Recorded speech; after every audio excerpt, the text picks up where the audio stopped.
Hello, y'all. I'm waiting on my guest to join us, Mr. Reggie Hamm. I'm hoping that I'm doing this correctly. This is my first time to do a podcast on Zoom. So I hope y'all be patient with us here while we get started. Let's see. I'm hoping.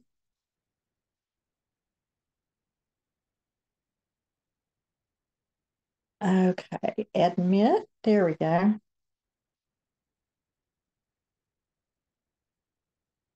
Reggie?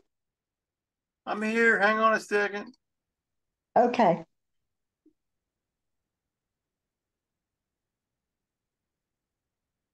There I am. Hey, what are you doing?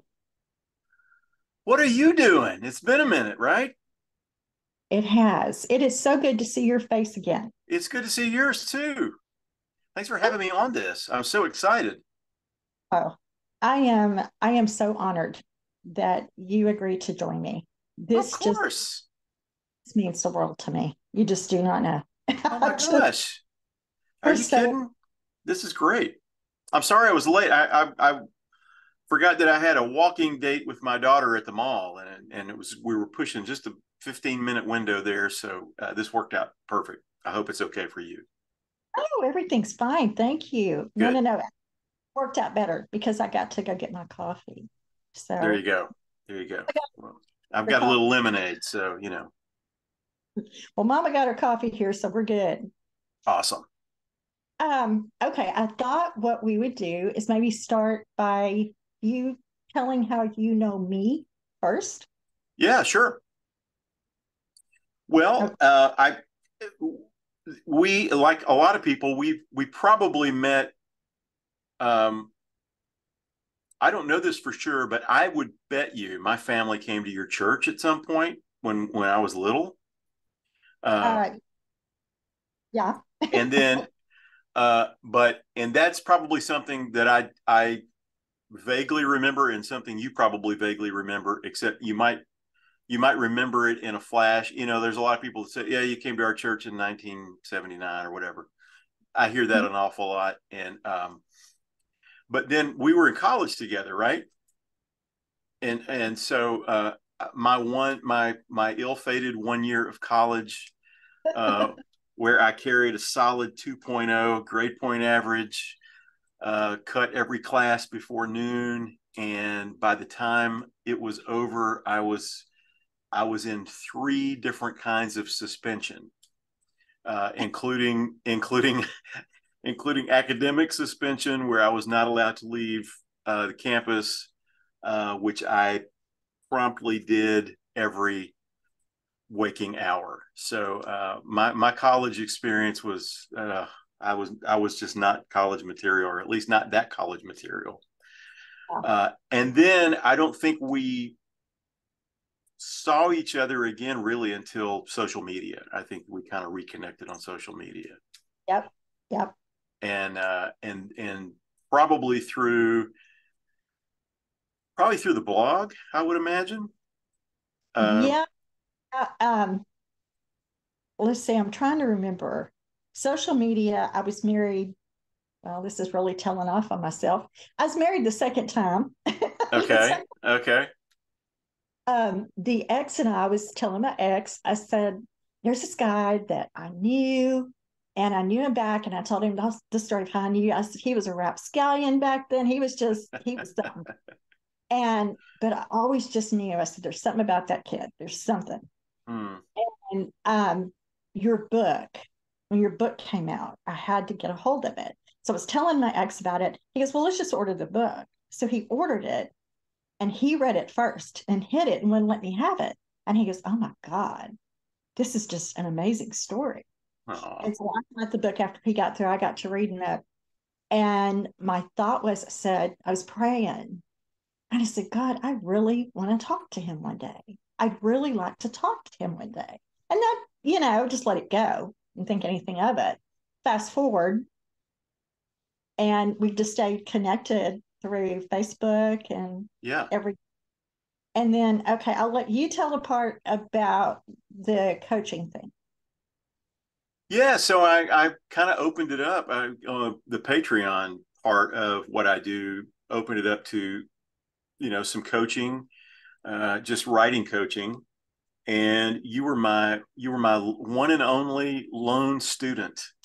And we had I don't know, several months there of just really good in-depth kind of fleshing things out, talking about where you wanted to go with your life, how to get there, what the obstacles were. um, and then we also had uh, at least for me, I don't know if you feel this way, but at least for me, it felt like there were some good therapy sessions in there about where we Oh, came from yeah, and how we got over all that. you know, definitely. yeah, because I mean, well, we have a very interesting upbringing. It might not be that different from what a lot of people experience, but ours in a certain church organization, which was essentially a cult. I know a lot of people don't like to say that out loud, but it really kind of was, and Yes. all the things that come with that. And most of us who came from it, who are where we are now, kind of on the other side of it, I think have spent most of our lives. Uh, Everybody's doing this now. I know it's like the trendy thing to do, but we kind of spent our lives deconstructing it, Yes.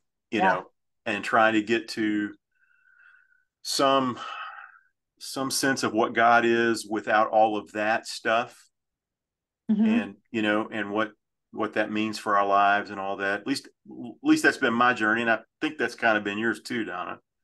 Yeah. Um, and Yeah. so yeah, you and I have spent many hours talking about that. You Hmm. know, Yeah. so Well, I know when before you had even put anything out there about the whole coaching thing, I was really struggling with the whole creative, being a creative, calling myself a creative, right, really struggling. And I kept praying and I kept saying, God, I need somebody to help me with this. I need somebody. And then you put it out there, hey, I'm open to coaching people. And I raised my hand. that's awesome. Thank God. I mean, that's all I can say is thank God. Oh, that means so much to me. Did it help you? Oh, I would not be doing this podcast. I would not be, I don't know how to explain it. I would not be reaching out to the people right now that I'm reaching out to. I wouldn't have be, I would be brave enough to have done it. I'm serious. It Oh, unlocked talking and because I was sharing my ideas for writing, right. and I may have said something about a podcast. I don't know. Yeah, yeah. Um, You had a lot of ideas. You had children's book ideas, and there's a book that you need to write that I know that you're probably still working on. But then you talked about podcasts. You talked about all of this stuff. What I loved about it was that it was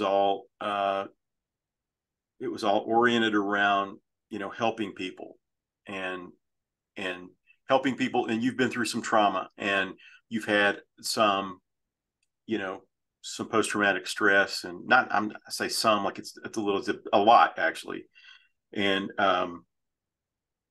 I just the sense that I always got was that you really wanted to help people who had similar situations. And I'll tell you, I think that's the healthiest place you can be. I don't think you can really heal until you start helping. I don't know if that means it, you Thank know. you. Sent you are right on target. I mean Yeah. it. Um, that's part of your healing. I Yes. mean, part of the healing is when you're reaching out to help others. Yes. And so I am just so grateful that you showed up in my life. It Oh, was then Jenny, Miss Jenny. yeah. And right after that, Miss Jenny and I started working together, son. And Okay. between y'all are my little angels. I mean, little, I say angels. I mean, I just think you're both angels in disguise, seriously. Sweet of you to say. And I'm so grateful and so thankful. But okay, let's talk about, can you share some of your story, maybe your Reader's Digest version of your story? Sure. Well, when I left college, after my illustrious college career, my 1 year college career, came to Nashville. Really, I think I knew in my heart that I needed to just get into, you know, the music swirl. That's really where I just felt at home. Once I got to Nashville, started working in studios, started writing, started making records. I mean, it was just, I felt like I was at home. Uh, Although I never felt like I was good enough to do it, but I just felt like this is at least where I want to be. These are the kinds of people I want to hang out with. This is the kind of life I want to lead. I just wish I was better at it. Um, and I was marveling at all these people who were just phenomenal. But I was able to through just, I don't know what you call it. It wasn't even really hard work. It was just sheer, I will not leave. You are going to have to deal with me kind of a mentality. I started having some success, and then I started having a lot of success. And then I started making a lot of money, and all of the stuff that comes with that. And got to sort of an apex of writing and producing. Realized I'm an artist. Like I don't want to do all this for other people. I have my own voice. I want to say the things I want to say. Uh, Made a record on my own dime, financed it, spent way too much money on it, but got it exactly the way I wanted it to sound, and all that, and got it signed to the largest record label in the world. Um, and it was this really interesting arc. It was like going up. It was like riding a roller coaster where you're just like going up and up and up and up and up and up, and you reach the top, and you're like, now I'm stepping into what I was born to do. And just as that record was coming out, my wife and I, who had been trying to have kids for 5 years, we just could not conceive, got picked to come get a little girl in China, to adopt a little girl in China. And we had to leave for China the same week my debut record came out. Oh, Three day, wow. 3 days after the record came out, we were on a plane. And so we go to China while we're in. When we left for China, my record had we went down to this is a long time ago. So we went down to um, Tower Records in Santa Monica, and my record was right there in the H's, right behind Hall and Oates. It's Hall and Wow. Oates, Regie Hamm. We've got video of that somewhere. My single was at 16 with a bullet on the pop charts. Um, Everything was lining up perfectly. I get on the plane to China, and that's when everything in my life went topsy turvy. We get to China, and they handed us a little girl with one of the rarest genetic disorders on planet Earth. Nobody knew it. We didn't know it. They didn't know it. The time in China was very dramatic because she and I both had all the symptoms of this thing that was going around called SARS, which was 17 or 18 iterations before COVID, but same kind of thing. It was really high death rate. Nobody really knew how to contain it. But we did get through. We got out of China. We didn't. There were a couple of days there we weren't sure we were going to get out, but we got out. We get home 3 weeks later. I left 3 weeks earlier. I'm on top of the world. We land 3 weeks later. My single is dead. My tour dates have canceled. I was supposed to open for Cher and the Goo Goo Dolls and all these cool artists, Willie Nelson, and all of those dates were canceled. I left a conquering hero. I came back persona non grata. Just nobody really wanted to talk to me because I didn't have the heat on me anymore. It's all in a matter of 3 weeks. Um, and then also, I, by the way, have this daughter with this really weird set of symptoms. Wouldn't eat, wouldn't hold her head up, wouldn't sleep, wasn't up to, she wasn't progressing like babies are supposed to progress. And we just attributed it for the first few months to, well, she was in a crib, strapped in a crib for 9 months. She was in an orphanage. Oh, she was with a foster family. She doesn't have her bearings. Life has been weird for her. All that's true. But after 7 or 8 months, we realized, this is not, we're not turning the corner here. None of this is getting better. And meanwhile, my career is just like, it's going down as fast as it had risen. And so, I mean, sometimes I think, I tell this story in a condensed way, but when you say something like 3 years, 4 years, 5 years, you have to realize that's a lot of days of waking up going, I'm turning it around today, and you don't turn it around. And it's a lot of weeks of going, okay, next week's going to be better, and it not being better, And so I think some people are looking for, they're waiting on the turnaround to happen on Monday, and it might not happen on Monday. It might be a bunch of Mondays, in the future. And so, every day I would wake up and, okay, this week, we're doing this, we're doing something, whatever, doing something different. We're going to, and I could not turn anything around. I went through years of just kind of like limping. And I had been on top of it. I mean, I'd been a hit songwriter. I'd been a critically acclaimed artist. I mean, everything anybody wants to do, in the music business, I had done it. Now I couldn't do anything. Now I couldn't get a sandwich at a restaurant. With I would have been better off being the waiter. So almost at the bottom of that, American Idol had a songwriting contest. I had long since aged out of the singing contest. This is back when they were practicing ageism actively. You couldn't be older than 27 to go on the show. But the songwriting contest, they had a couple of years of it. And that, there's no age limit on that. So my wife comes to me in 2008. A friend of mine had won it in 2007, and my wife comes to me in 2008. She goes, hey, they're having that songwriting contest again for American Idol, and I want you to enter it.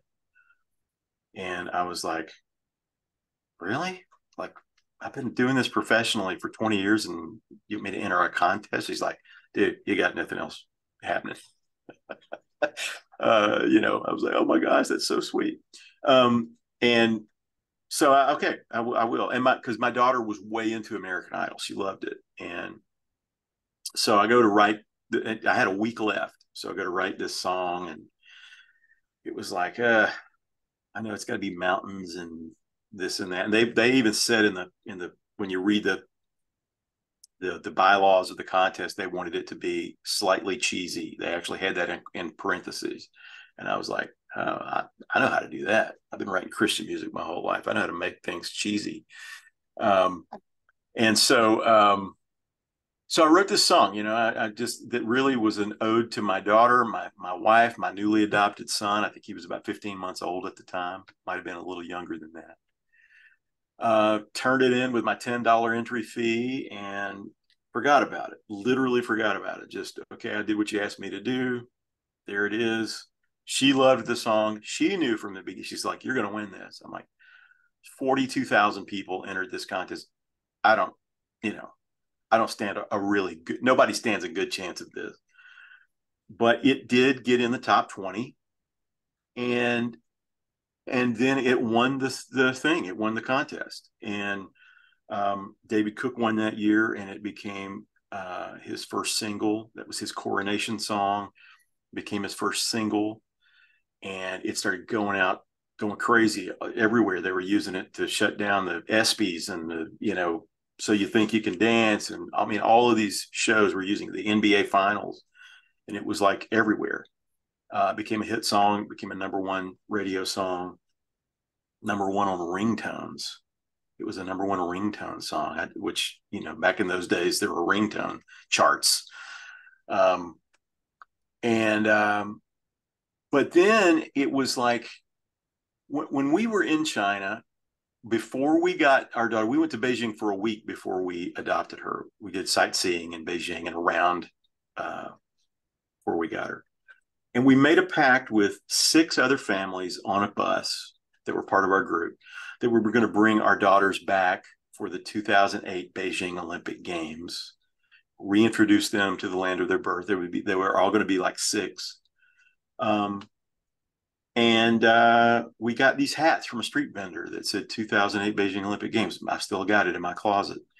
And we wore them around, and that was going to be our big thing. And obviously we came home and went bankrupt and, lost everything. And my daughter has this thing called Angelman syndrome. We found out 5 years later um, that she's missing a piece of a chromosome, and she requires 24-hour care. And my wife and I had basically become caregivers. Um, but on the 8th day of the 8th month of the 8th year of the new millennium, they closed the opening ceremonies of the Beijing Olympic Games to that song that I had written for her and my son and my wife. And so we couldn't be there, but 500 million people were watching around the world. It was the most watched opening ceremonies of all time. And that American Idol finale was the highest watched American Idol finale of all time. So this song was in both of those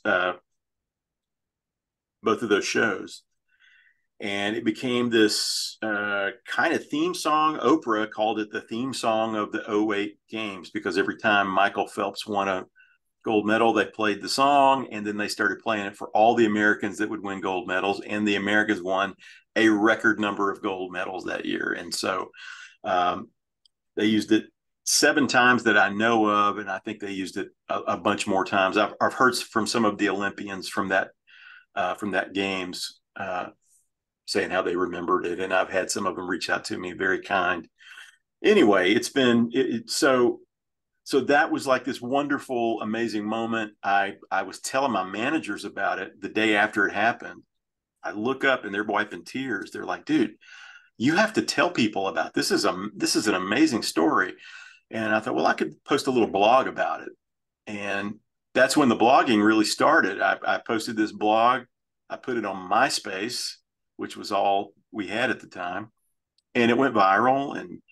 And got contacted from a book publisher through that. That they were like, "We think this would be a great book." And the book came out in 2010, and that really changed everything about what I do or what I did. I started blogging every day. That kind of turned into part of my career. I wrote the book, and that kind of turned into part of my career because I've written 5 more books since then. And that my whole show really became about telling the story, interspersing songs with that. So I end up doing, I do corporate dates, or at least I used to, um, autism conferences, adoption conferences, that type of thing. And so that's kind of launched into podcasting and all the other stuff that I do. But um, sometimes the thing you think that's ruined your life is actually changing it for the better, taking you to places you needed to go, but you would have never gone without that pain, not that my daughter is just a cudgel for that. That's not, I don't look at her that way. I don't look at her as like this disinterested, tool that's supposed to put me in the right place. I mean, she's a person that's having to deal with something really horrible. But whether she had anything, whether she had a disability or not, she was going to be a life changer. And it just so happens that the disability really sent all of us into this really deep water, that we didn't know anything about. And it forces you then to kind of dig deeper into your life and your soul and what you believe and what you can handle, what you can weather, how strong you can be and all that stuff. And so in that way, it's been a curse and then yet a blessing. You have to kind of see it both ways. There's no way I would say Angelman syndrome is a good thing for anybody, but the coping with it turns you into a better person, or you run away from it and stay where you are. And some people do that, and I don't really judge those people. I get it. I get why people check out. I can't handle this. I gotta, I've friends who have done that.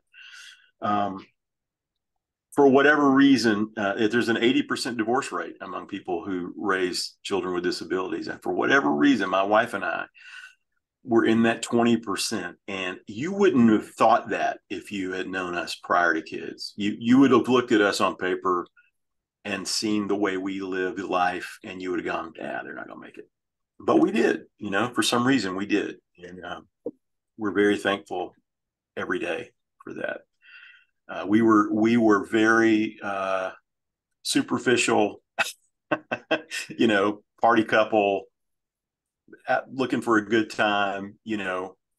Uh, we I would say we were fairly selfish.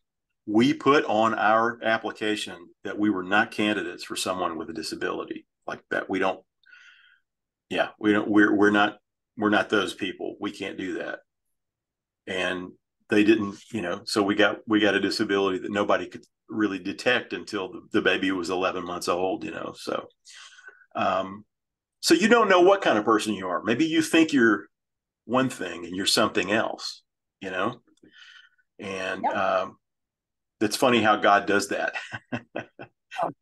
Oh, yeah. Yeah, yeah. No, God, Yeah. I'm not that. I'm not a candidate for that. Yeah, I'll tell you what you're a candidate for. you know Yeah. Oh, yeah. Um, okay. So you shared your story. Now, bring us up to date to the here and now. yeah. Music, new I'm sorry. podcast. I Yeah, said music, yeah, podcast, yeah. and I'm loving both. Oh my God. I love your old music. Don't get me wrong. Some of your old songs are wonderful, but this LP, this music, this, what do they call it anymore? Album? I just call it a record. Oh, oh Well, my thank you God. so much. Thank you. It's my favorite record I've made so far. It's really, It's really, Thank you. Um, that's got a little story attached to. I've in 2019 I went through a little bit of a crisis. I mean, everything since the Olympics thing, since the American Idol thing, has really been about that in some way. I've made records since then. I've gone out and worked since then, but it's a lot of it always comes back to that story. Obviously, that's my biggest song as a songwriter. It's a great story. Like my manager told me, I said one time I was about to go on stage, I said, I think and I was really fatigued. I'd been doing it for a couple of years at that point. I'm like, man, I'll kind of be glad when I don't have to tell the story anymore. And he just stopped me. He goes, hey, bro, um, I hate to be the one to tell you this, but you're never not going to be able to tell that story. He said, that's a story you're going to tell till the day you die. And I'm like, yeah, I think you're right.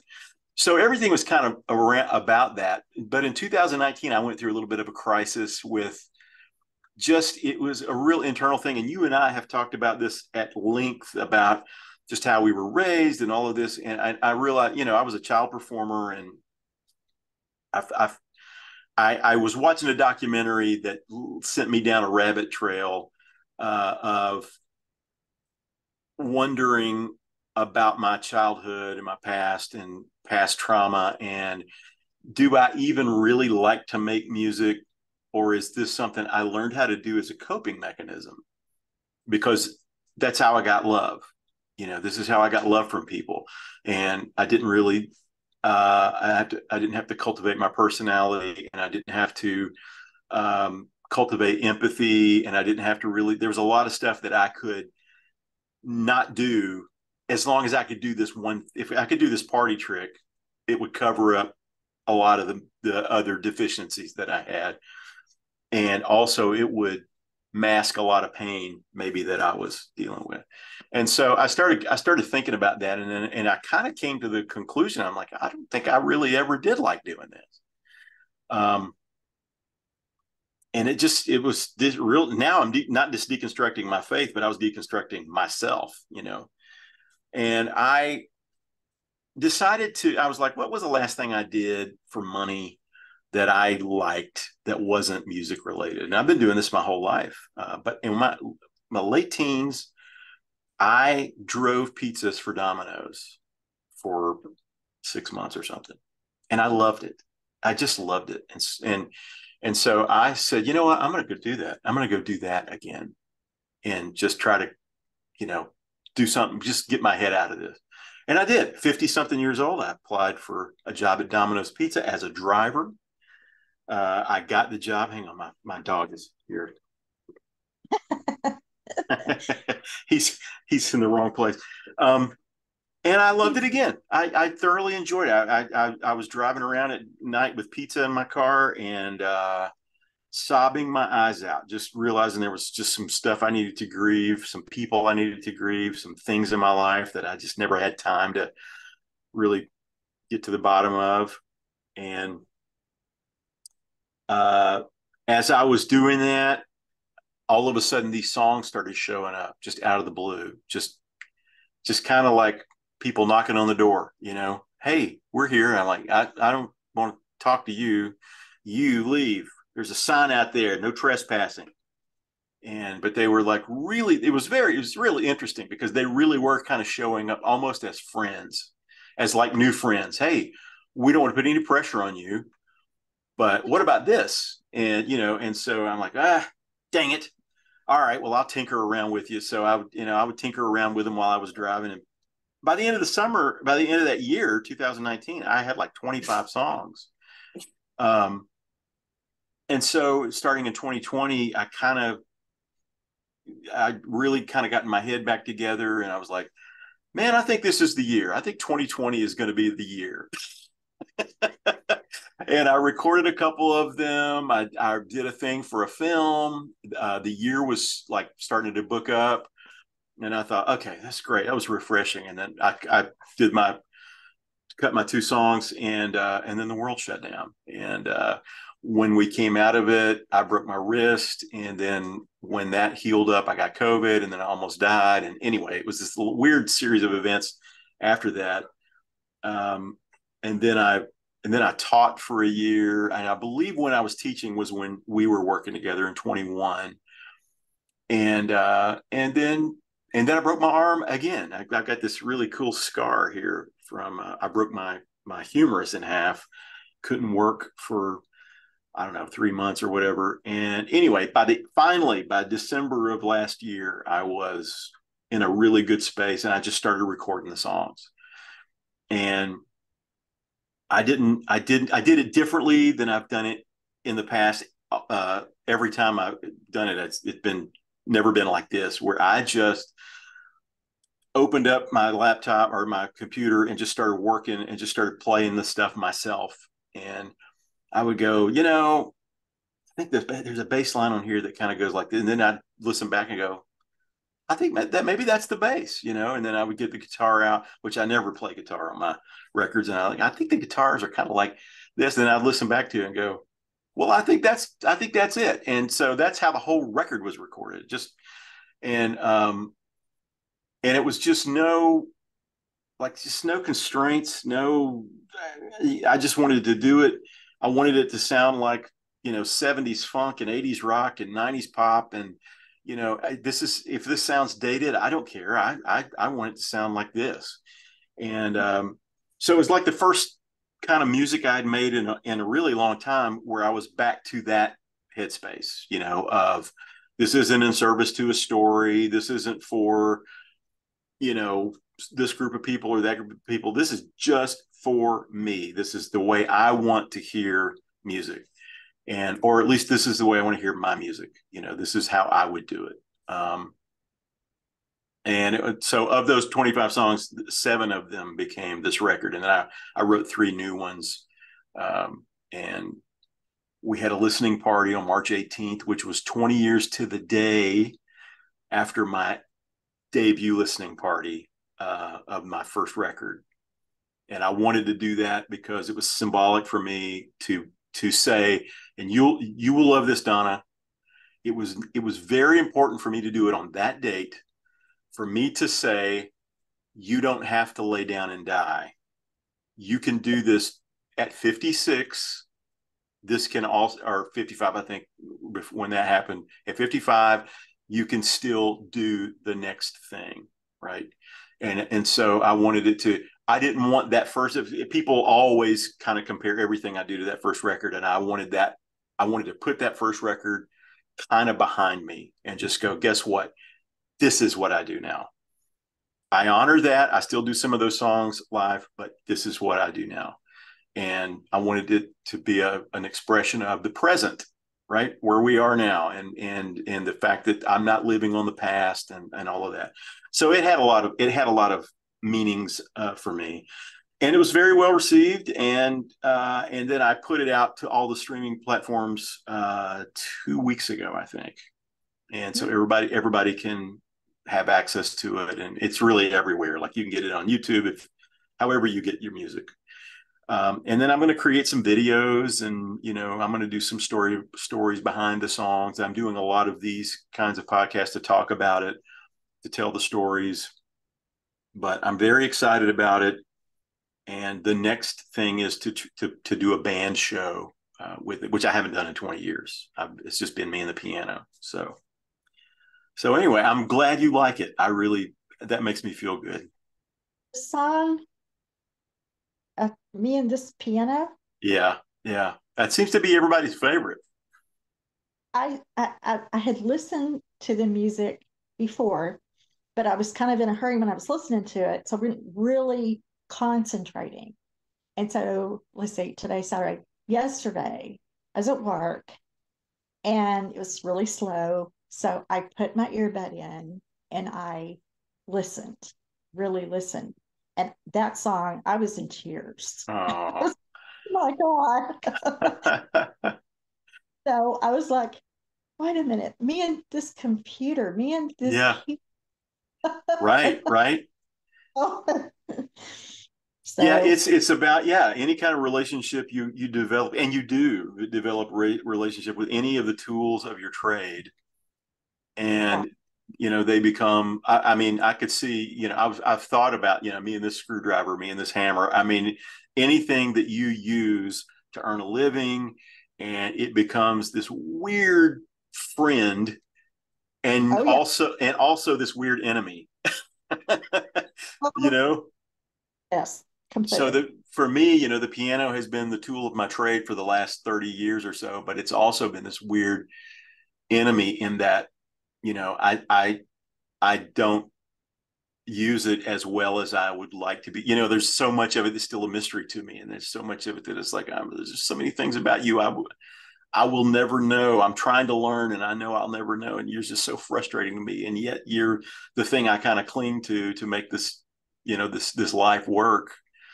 Um, so yeah, that's my wife's favorite. It's a lot of people's favorite on there, and in a weird way kind of my least favorite, because of the performance was hard for me to get. It's a very naked performance. It's just me and the piano, and it took it. Yeah, it was a.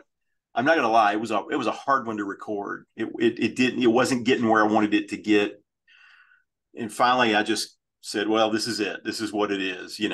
I tend to sometimes hide behind production, and I love, Yes. fun production, and instruments and drums and all of that stuff. It's fun for me to hide behind that stuff. But this was just me and the piano, and I knew with that song, like, I can't put anything else on this. It's got to be me and this piano. Just So I say you're just naked. I mean, mhm. that's I mean, you are. Yeah, It's me writing and what I'm writing and just putting it out there. And you yeah, doing this podcast, it's just sometimes you just got to put it out there and let it be what it yes, is. And you're never going to grow, you're never going to learn, or nothing's ever going to happen until you just got to let it be what it is. Yeah, you can have it in your head forever. And the other thing that you have to like embrace is that it's never going to be exactly like you had it in your head. You know, Yeah. um, you see a dress in the mall. I'll say dress because I'm talking to a female, but and you would probably understand this. But the same can happen with guys. You could see a shirt or something, but you see a let's say an article of clothing, and the model or the mannequin looks a certain way, and you think, oh, I will look like that in that article of clothing, right? If I get that shirt or that dress, that'll. And then you put it on, you realize I'm not going to look that way. I look like me in that, that's the way everything is. That's the way creating anything is. It's like if you write a book, it's you writing a book. I had a friend one time who she was a massage therapist, and she was my massage therapist, and she was great. And she left to go be an author. Oh, And wow. she was talking to me the last time I saw her. She was we were talking about her book, and she goes, yeah, I'm having trouble with a couple of the characters. And I said, well, you got to remember all of the characters are you. Hmm? And her eyes got really big. She's like, oh God, I didn't think about that. I'm like, they're all through your eyes. So if somebody's evil, you have to tap into your evil. If somebody is good, you've got to tap into your good. And that's the way it is with all endeavors that we do. And I want everything I do to look and sound a certain way, but it's me. It's going to sound it. So it might not be exactly what I really wish the piano playing on me and this piano was Billy Joel, but Billy's not playing it. I'm playing it. And it'd be great if it was Ray Charles playing that piano part, but it's Reg. So and so then you get to you get to acceptance, right? That's I think that's kind of the space that am in right now. My age is like, okay, I'm it's time to accept this. Doesn't mean you don't try to get better, doesn't mean you don't try to improve, doesn't mean you're not trying to push, but at some point you do have to look in the mirror and go, you're you. Yep. You're not the other person, you're you. And that's okay, you know? So Yes. Your podcast, the new yeah. podcast. I love, oh my Lord, you and Pamela Fur. Yeah, that's the first one we released. Yeah. It's goes so good. I seriously, I'm Awesome. a fan of stuff. I'm kind of a fan of Miss Pamela, but Yes, me too. like her, it was so good. I Good. finally hear that you were doing this podcast. I was doing just cheers. I was just like, Awesome. Well, I'll have you on mine because you're my only coaching client. You have the distinction of being the only person who's graduated from Regie Hamm University. So, but I've been wanting to do it for years. I've actually tried it a couple of times. I did something called the Groove with my buddy Devin Pence. I was so, I did Reggie in the Modcast. It was me and Gary Chapman and Pamela. We've tried it all sorts of different ways, and none of it ever really gelled or became something that could work. And finally, I just said, man, just put the mic up, start talking to people, that's it. and shut Yes. up. you know, so that's what I'm doing. I'm putting the mic up and I'm talking to people. Okay. Now, um, talk about faith, if you don't mind. Where Yeah. does, because that's what I'm coming back to. It's brought a lot of tears, but it's what I'm coming back to. This podcast is forcing me to come. I was like, okay, this podcast is not going to be about faith, and it's not going to be about right. That's one of those things we were talking about where God's like, okay, okay, Yeah, okay, Donna, that's fine if that's what you want to. yeah, Well, I'm with you. I mean, I've gone through periods of agnosticism, and straight up atheism. Just, I don't think I believe any of this. And I think one of the things that people like us go through is really trying to tease out, which is really hard to do, but teasing out what's God and what was all of this crap that they built around God, and True.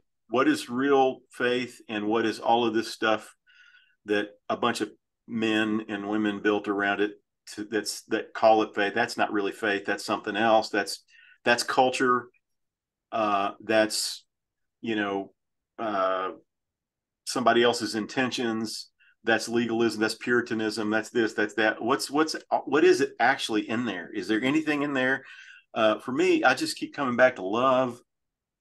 I just keep coming back. I try to get back to there's this whole ancestral diet, the whole ancestral diet craze. We're trying to get back to what we ate, when we were cavemen. And I have what I call ancestral faith.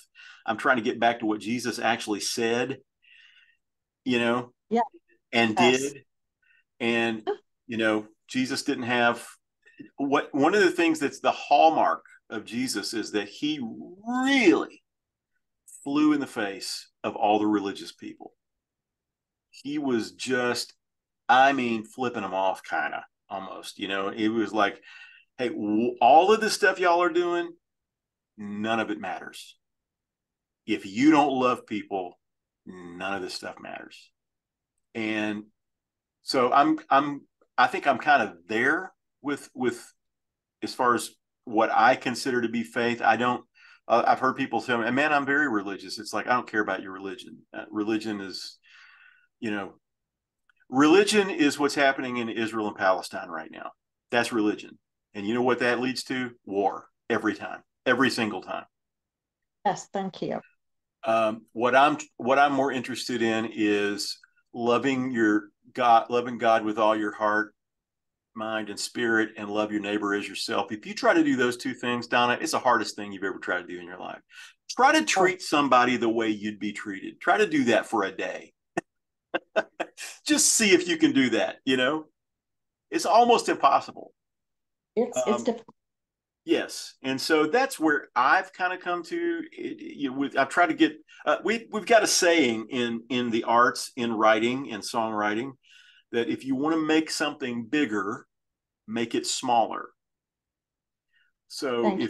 if you're trying to tell a story about something big, condense it down to something really small. Oh, Jesus wow. was great at this when he would relate huge concepts in parables, and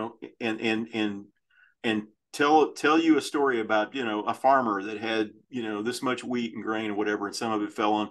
Okay, that's making it small, but it's telling you something really big. It's giving you a big concept, and so I'm making I'm making faith much smaller, and I'm shrinking it down to me, to my size.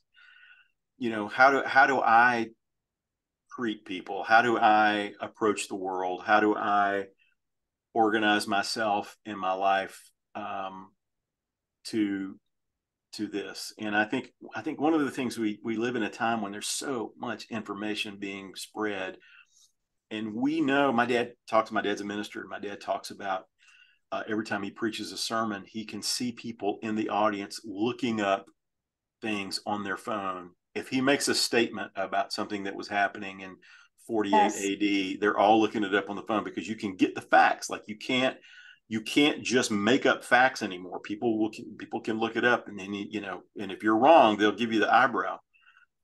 So we're living in that world, right? We know the world's not flat.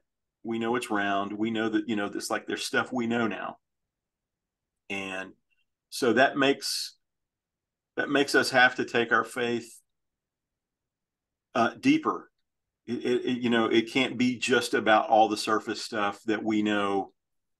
Not drinking and smoking and not doing tobacco. That's, we know that doesn't get you to heaven. Now we know that these are all surface things that everybody deals with. This is the physical temporal plane. It's deeper than that. So I don't know. That's a long way of saying it, but I believe that's kind of where you are too. Yes. Completely. You know? You just do a better you do a better job of describing. I know my heart how I feel, but you do a better job of explaining things. So Well, yes. That's kind of what I do for a living. So, Um, so what else is happening? What else is going on? well, it's mainly it's a lot of the record is really, that's kind of what, for me, that's kind of what's happening this year, getting the podcast off the ground, and really the YouTube channel, the Regie Hamm Music YouTube channel, is gonna that's where the podcast is gonna live.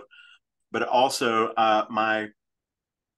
my project for 2024 is to do a behind this song, talking about all of the songs that I've ever written, where Mhm. I talk about, and it's really just almost a legacy piece for my son, Yeah, more than building the YouTube channel, which I want to do, and I hope everybody that wants to becomes a subscriber and all that stuff. That's really good for business around here. But um, as I get older, last year, a friend of mine who runs the Nashville Songwriters Hall of Fame contacted me, and I mean, I was very honored to get contacted by him, and he said, "Look, we're looking at you for possible induction.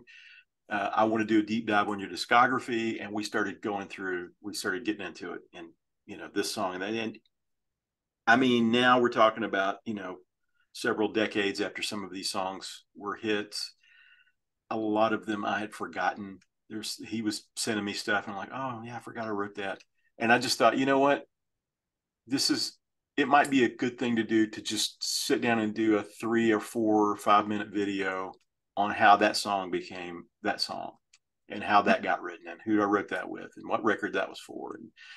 And it might be boring to everybody else, but it might be something my son could sit down and watch, when he's 50 with his son, and go, hey, this is what grandpa did. This is kind of interesting. And look, you can go listen to that song, listen to where he was in his life, and what he was thinking about, and how he put that into words and music. Because my son is a songwriter too, and a really good one. Um, and maybe that can help to guide them a little bit, and maybe for other songwriters, that want to see an arc of a career. It's like you can go on Reggie's YouTube channel and just see all these, and some of these songs aren't great, but you can see how you got to write this one to get to that one. And so that's the big project for 2024. And I've got some music projects lined up as well. Um, I've got a whole other record. There's still more songs that I haven't recorded that I want to put out. Um, I think that's it right now. I've got a couple of book ideas. I haven't committed to just sitting down and doing that, but um, really trying to sort of get all that stuff. 2020 killed everything that was happening in my life, and I've just spent the last few years trying to get it back to some semblance of a living. So kind of working on that, um, but I'm very excited about all of it. I'm more excited about it at 56 than I even was at 26, and I don't know why. I think maybe it's just because I know how precious time is now, and you thank know you. and how many, I know that there aren't as many days in front of me as there are behind me, and I'm real interested in not wasting those. Yeah. So that's really the focus. And my daughter and son get closer to having their own lives, to see what that will look like for both of them, but primarily for my daughter, because she will be with me, until I'm unable to take care of her. So we're working. She ages out of the high school this year, so we'll see what that looks like for her. And my son graduates next year, and we'll see what life looks like for him. And um, I'm not sad as much as I am excited about it. Well, You know. God's got a plan, and it's all going to work. And Yes. what I am learning, and this week specifically, when I was praying, the thought that kept going through my mind, because things were having a lot of problems with the right side of my body, and a lot of pain in the right side of my arm, my leg, my neck. Okay. And to a friend of mine, and she said, well, you realize that she's kind of my woo woo friend. I call her my woo woo. Yeah. He says the right side of your body represents your future. The left side of your body represents your past. Really? And I went, and everything started clicking in my head, going, oh my God, this makes so much sense. Oh my God. Because she goes, what are you carrying around? What you carrying around right now? I said, my future. And I can't see in front of me, and I don't know where I'm going, and I don't know what I'm doing, and and I don't like my job. And she goes, there you go, right there. That is so, I've never heard that before. That's so interesting. It's so cool. And she's my friend from Chicago. She's the one that, from Illinois. My Right. my and so as I always do, I take all of that and I pray because I Okay. don't know what I pray. Yeah. I'm in prayer, and the thought, just this picture comes to my mind. And I could see myself at the foot of a cross. Mm-hmm. And God's, I mean, I know this is going to sound really out there and really woo woo to some people, but go with me here.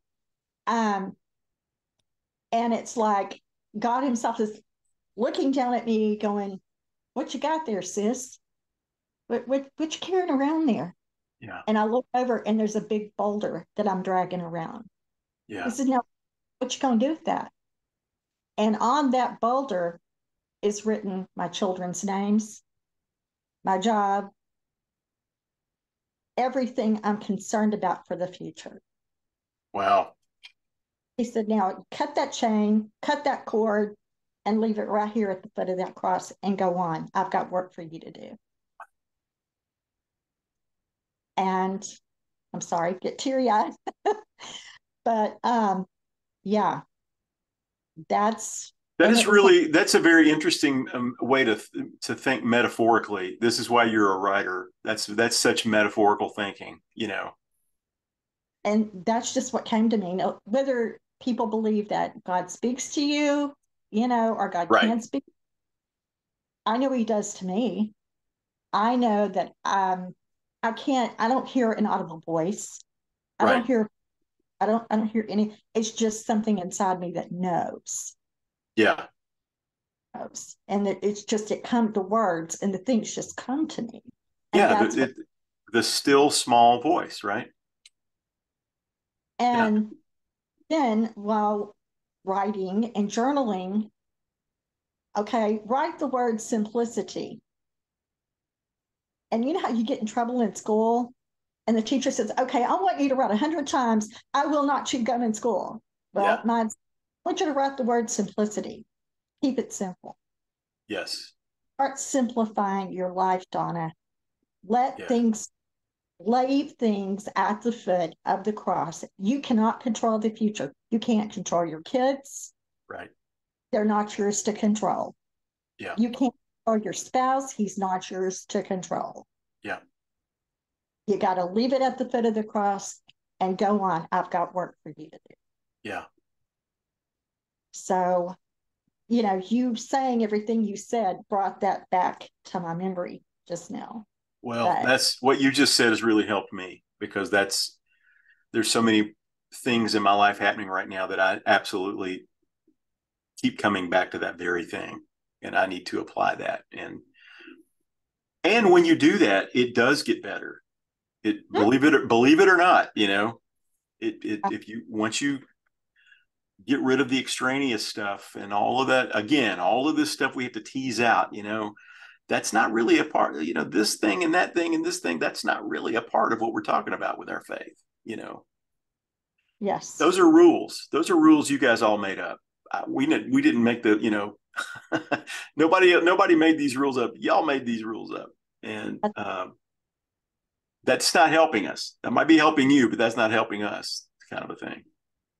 well, Mr. Hamm, um, I don't want to, I know I want to be cognizant of your time. I know you've Oh, got a lot, but I want to say thank you again for yeah. visiting our here. It just means the world. I'm just, as my mama would say, I'm tickled to death to have Well, I am so I am tickled to be doing this with you on your podcast, something we talked about a year and a half ago, whatever, and you're doing it. And I love that. And I'm so honored to be on the one of the maiden voyages here, I'm assuming. And so this is great. Just promise me you're not going to stop. Oh no, you're number five. This I'm is number number. 5. That's awesome. Great. All right. I've been just doing little, little snippets here and there just to kind of get myself used to, Yeah. do. Well, it's Yeah. great. And you have a way of opening people up and bringing stuff out. That's what it's all about. Well, So, thank. yeah, it's Well, great. are loved, my friend, and thank you. And I hope that you and your family have a great week. You too. Thank you, Donna. Good to be with Okay. you. All right. Bye bye.